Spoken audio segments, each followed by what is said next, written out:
And thanks for your time. Scopa is certainly not taking kindly to the interactions that you had with them today. In fact, they've gone as far as to say that you threatened the work of MPs. Is that what you did?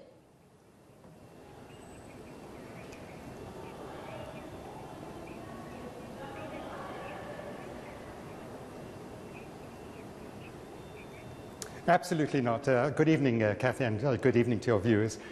Basically what happened was that, as you correctly reported, the Office of the Speaker ordered Scopa to seize the process, and in the words of the Office of the Speaker, it was an irregular and unlawful process that was underway.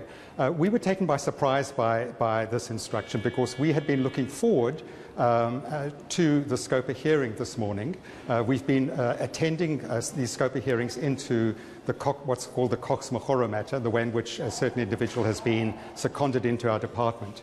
And what happened in October, a month ago, at the previous Scopa hearing into this matter, was that an unfinished preliminary report of the Public Service Commission was tabled publicly into Scopa against the wishes of the chairperson of the Public Services Commission, it basically then laid the basis for a discussion which we think was incredibly irregular in Scopa, making all kinds of accusations. Now, this was a report from the Public Service Commission, as I say, which was interim, was unfinished, and which had not yet entertained the inputs made by Minister Nglesi, Cox Mahoro, and the department in general. And so we were looking forward to this morning's meeting so that we could set the record straight, so that we could intervene and put our side of the story across.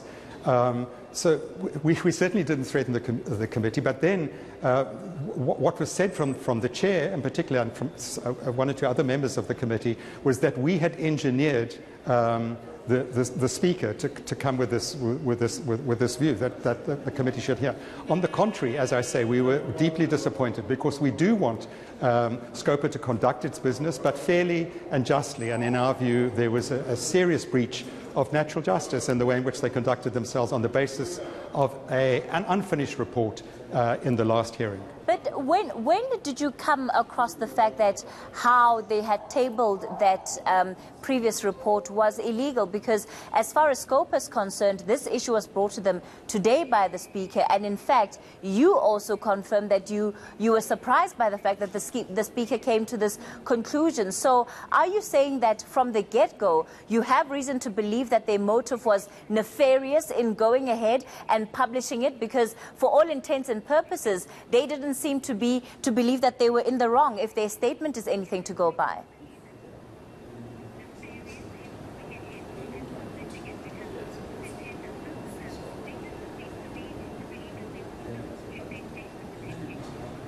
Well, I think you should read two statements. You should read the first statement that was issued on behalf of Themba Godi, the chairperson, and let me say that I have the greatest respect for the work that he does in general and the work that Scopa is doing.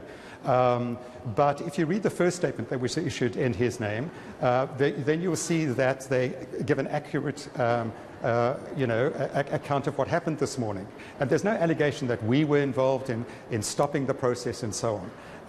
And then for some reason, and I think that it was as a result of the statement that Minister Nglesi issued, indicating that we were disappointed at the stoppage. We don't want to give the impression that we are trying to duck the issue and so forth, but we have very, very, very strong reservations and concerns about the way in which the previous Scopa hearing was conducted, as I say, on the basis of a preliminary report that had not yet allowed for those implicated to make their inputs. Now, we haven't seen the next report that was meant to be tabled today, but we were anxious to engage with it so that we could put our side of the story. So the idea that it's a tit for tat or that we're trying to prevent Scopa from doing its work and so on, absolutely not.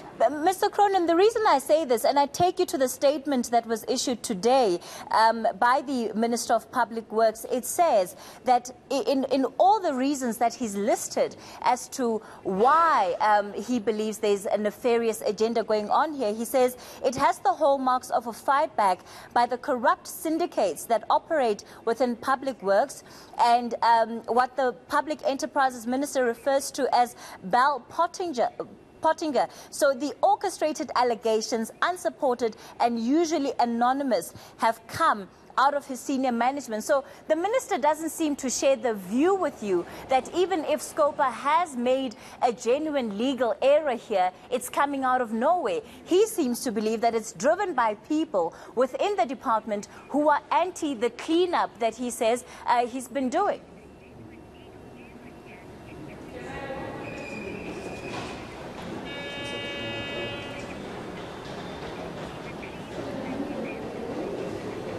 No, I'm not disagreeing with the minister. In fact, I'm agreeing with the minister completely. There are three things that need to be looked at. The parliamentary process that the Office of the Speaker has found to have been seriously flawed and illegal. That's one matter, and that's not particularly our issue. The second matter is that, in regard to Scopa specifically, our concern is with the way in which they allowed for a preliminary report to be tabled in public and to be discussed by Scopa. Thirdly, what the minister is saying, and I agree with him completely, is that the broader context of this matter is that when Minister Nglesi came back into the department in February of this year, he came back and then initiated a special investigation unit investigation into very strange employment of some 683 individuals that had occurred, to all intents and purposes, illegally during his absence. And in his view, and in my view, and I share the view, that those who have been trying to create a case around the Cox-Mokgoro matter, which is what has been serving before Scopa, and not the bigger issue, which is 683 odd individuals employed in curious ways in which the SIU is actively pursuing, instead of that being looked at as a result of leaks from anonymous sources and so forth, this matter has now come onto the agenda instead of the much, much bigger issue. But given the allegations that are in the report, does the Department of Public Works not have a case to answer to, just on the basis of the allegations that are before Parliament currently on that provisional report?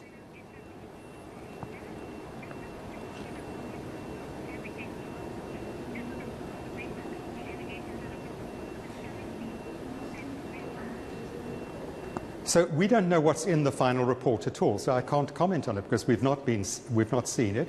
But we had very, very serious concerns about what was contained in the preliminary report, which we only saw at the last minute, literally as we were going into the October meeting, and which, as I say, had anticipated before the chance to provide substantial arguments and issues to the PSC around what their preliminary arguments were.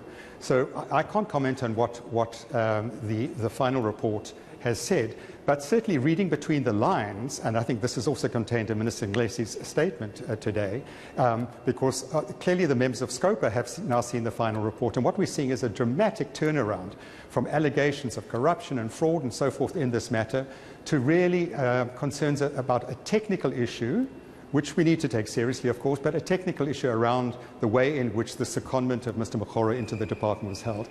We think that secondment was perfectly legal and in line with, and we certainly got advice from the Department of Public Service and Administration, but by all means, let's have a look at that. But so we believe that the so-called final report, which is now null and void because of the Office of the Speaker's advice, and we haven't seen it, but we certainly believe that there seems to be a dramatic turnaround. But still, even today in Scopa, the chairperson allowed members of the committee to suggest that we're trying to hide matters, that we're trying to block the Scopa process and so on. We're not trying to block the Scopa process. We wanted to pursue, but we also want a fair hearing in the process and following natural justice. And when you present and allow for a public hearing process, a preliminary report, then clearly you're infringing the rights of individuals. And that's why I said in the committee today, and the Minister has repeated that we reserve our right to pursue judicial review on these matters. All right, let's leave it there for tonight. Deputy Minister Jeremy Cronin there, and of course there was a bit of a delay on that audio, so apologies if it did make listening slightly difficult. Well, let's